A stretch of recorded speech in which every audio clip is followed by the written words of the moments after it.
Welcome to the EDPF Academy, where we talk all things property.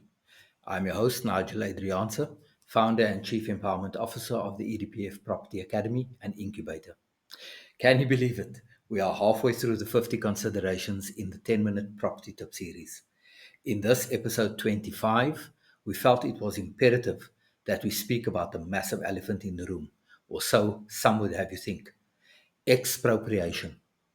South Africa is a country of deep contrasts. On the one hand, we have a modern, thriving economy with world class infrastructure. On the other, a painful history of land dispossession and inequality still casts a very long shadow. The Expropriation Act, signed into law by our President Cyril Ramaphosa on the 23rd of January 2025, provides the South African government with a legal framework to expropriate property for public purposes or in the public interest. This act is a crucial step in addressing the historical injustices of land dispossession under the colonial rule and apartheid. It seeks to create a more equitable land distribution system that benefits all South Africans, particularly the historically disadvantaged indigenous majority. So let's dive straight in. What is the Expropriation Act? The Expropriation Act is a legal framework that allows the South African government to acquire private property for a public purpose or in the public interest. Expropriation is not new. Governments worldwide use similar laws to build infrastructure, develop housing, and correct social injustices. In our case, this act is particularly significant because it aims to address historical land dispossession that occurred during colonialism and apartheid. One of the biggest misconceptions about this act is that it targets white farmers for land seizures. This is simply not true. The Act does not allow for arbitrary land grabs. It is based on the Constitution, which protects property rights while ensuring land reform takes place in a just and equitable manner.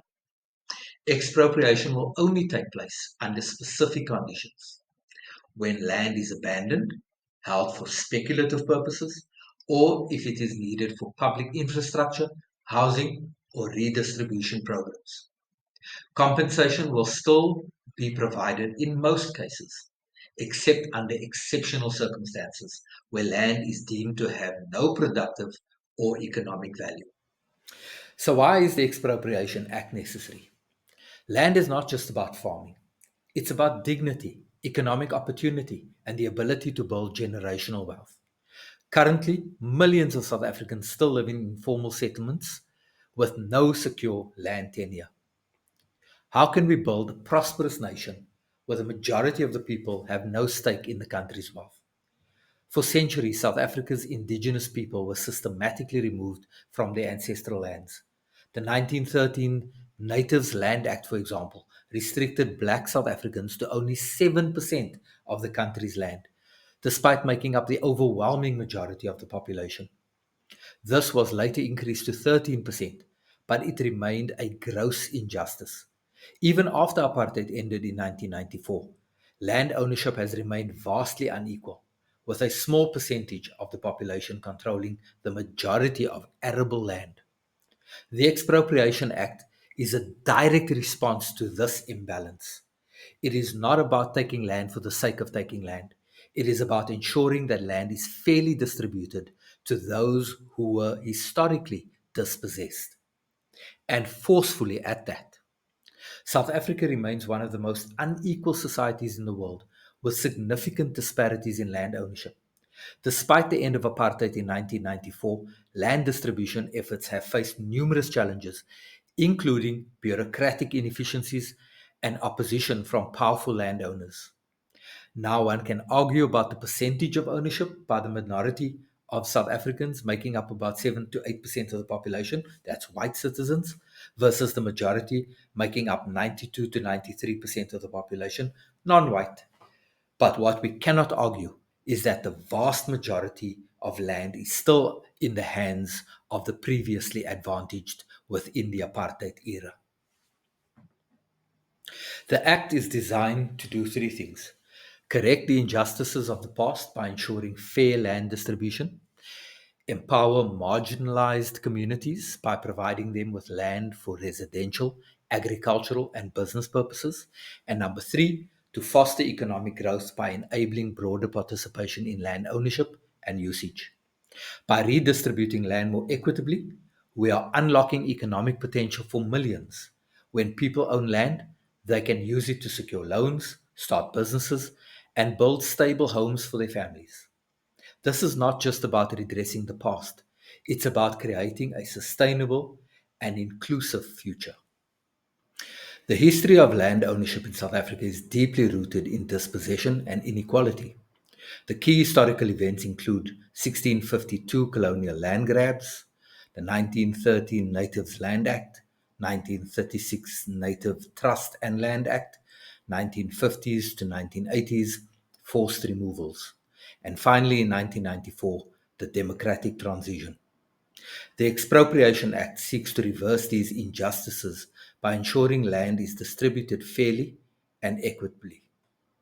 Many countries have laws that allow the government to expropriate land for public benefit. This is commonly known as eminent domain in the US, compulsory purchase in the UK, or expropriation in Canada and many other jurisdictions. Examples of these are in the United States under the Fifth Amendment of the US Constitution. The government can take private property for public use, provided just compensation is paid. In the United Kingdom, the UK uses compulsory purchase orders under laws like the Acquisition of Land Act of 1981.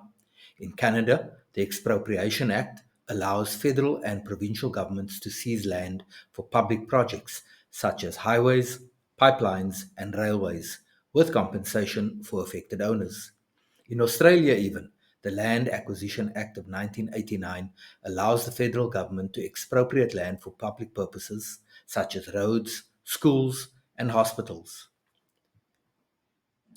One must remember that South Africa avoided the kind of violent conflict that has plagued many post colonial nations. Instead of a civil war, we chose reconciliation, a philosophy deeply rooted in the African concept of Ubuntu, which means I am because we are. Archbishop Desmond Tutu, speaking about reconciliation, said this: the Expropriation Act is a continuation of that philosophy, meaning the philosophy of Ubuntu and reconciliation. He goes further to say it seeks justice without revenge. It acknowledges the past wrongs while ensuring that all South Africans, regardless of race, can share in the nation's prosperity. It is a necessary step to complete the economic transformation that was left unfinished since 1994. Apartheid era policies left a lasting legacy of poverty and exclusion for black South Africans. The unequal land distribution has limited the economic opportunities and social mobility. The Expropriation Act aims to provide land to dispossessed communities to enable farming, housing, and business development, ensure land reform is structured and legally sound, preventing arbitrary seizures while advancing social justice, encourage sustainable land use that benefits the broader South African society. Okay, so now that we've dealt with the why, let's look at the how. In episode 26, we'll deal with topics such as what type of land will be expropriated, who will be affected, the circumstances under which land will be expropriated, and the mechanisms that government will use to do so. Until next time, this is Nigel Adriansa signing off for the EDPF Property Academy. Thank you for watching.